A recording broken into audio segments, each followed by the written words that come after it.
Hey everybody, it's Jason with Parallel Reality coming back with you here today with an article from Fandom Pulse. So we're doing pop culture today.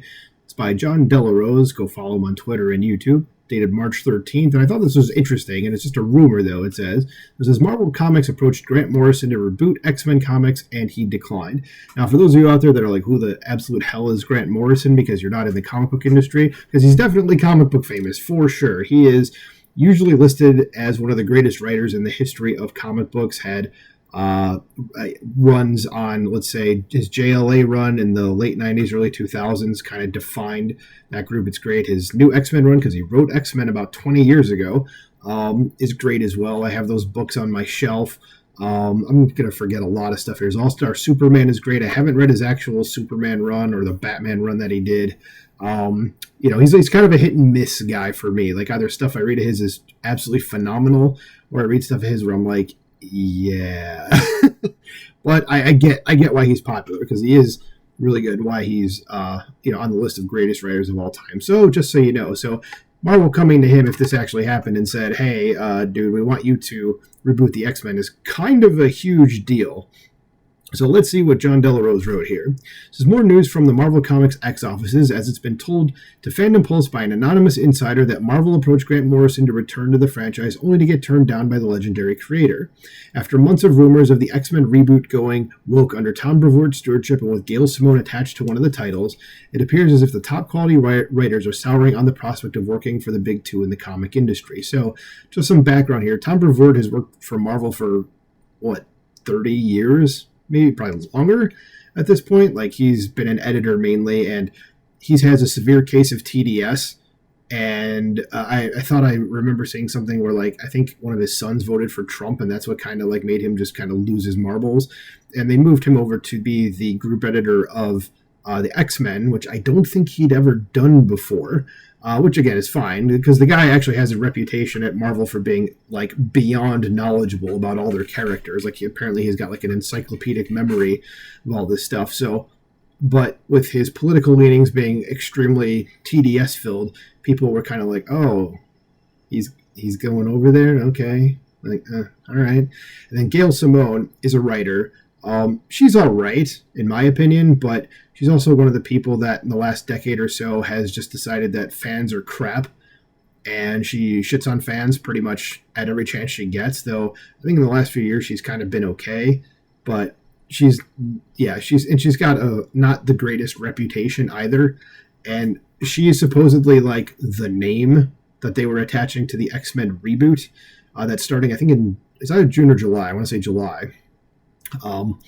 And like one of the three writers on it, and people were just like, if she's the best you got, like, you're basically getting like, if you're doing like an ABCDF, like back when I was in junior high and high school sort of rating, she's probably like a C plus maybe, and people are probably going to really argue with me about that. But if that's the best writer you're getting for like arguably your biggest best-selling, like historically best-selling title, like, you got a problem. So let's keep going here. It says Grant Morrison's run on the X-Men, which began in 2001 with the storyline New X-Men, and again, I would highly recommend reading that, is widely regarded as one of the most innovative and influential eras in the franchise's history.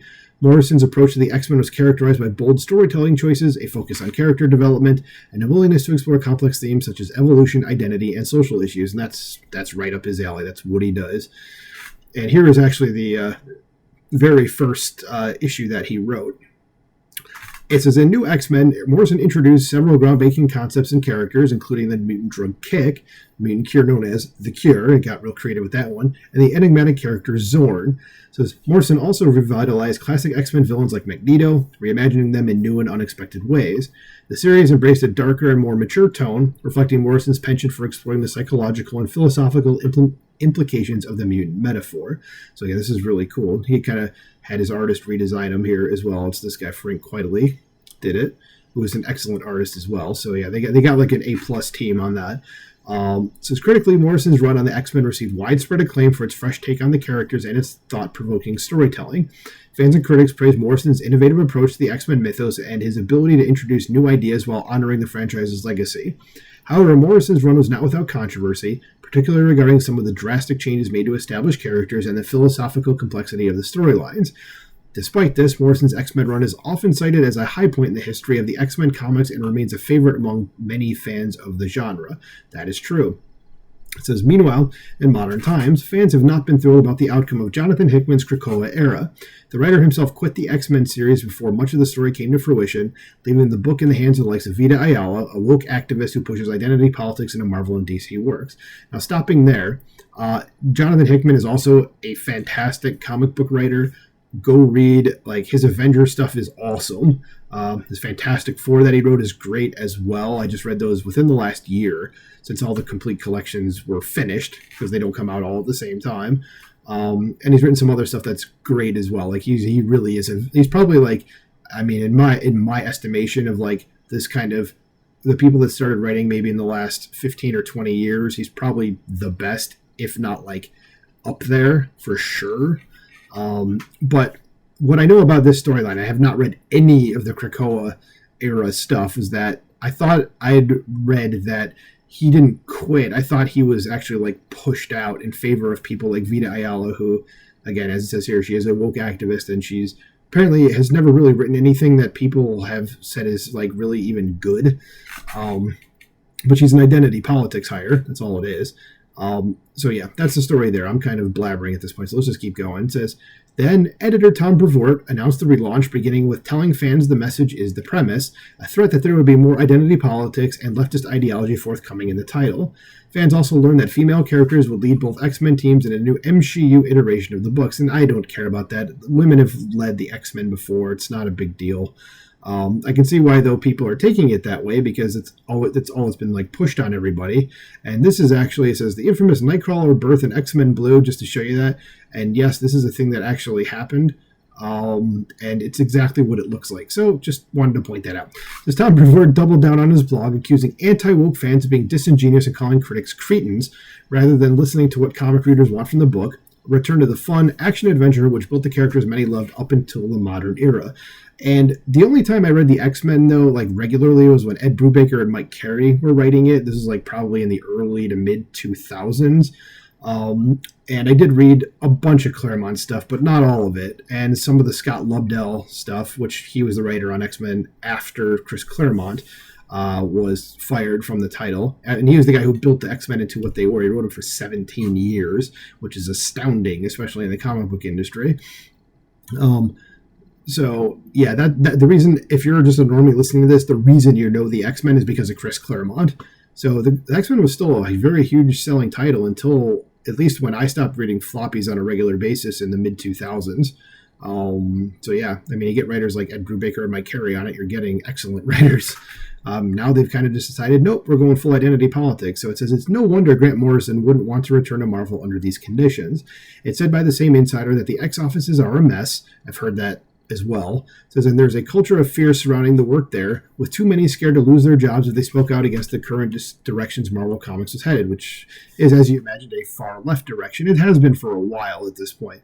As Grant Morrison and high-talent creatives need the freedom to do their best work, and increasingly, Marvel and DC Comics offer no creative room for true artists to flex their imaginations. With Grant Morrison allegedly turning down an offer to write X-Men, one can only imagine that Marvel is struggling with finding good talent across the board. And says, what do you think about the rumor? So leave a comment and let us know. So, yeah, I wouldn't be surprised if they were trying to get somebody to reboot the X-Men, because the Hickman thing was supposed to be kind of a reboot, and from everything I've seen, because of other people that got involved in it, it did not go the way it was supposed to, and Hickman never got to finish anything. So, not cutting that out. So, now they're trying to reboot it again, and they got people that aren't really that great to do it, and they're just expecting everything to be hunky-dory, and it's just not going to be. So, if this rumor is true, I'm not surprised.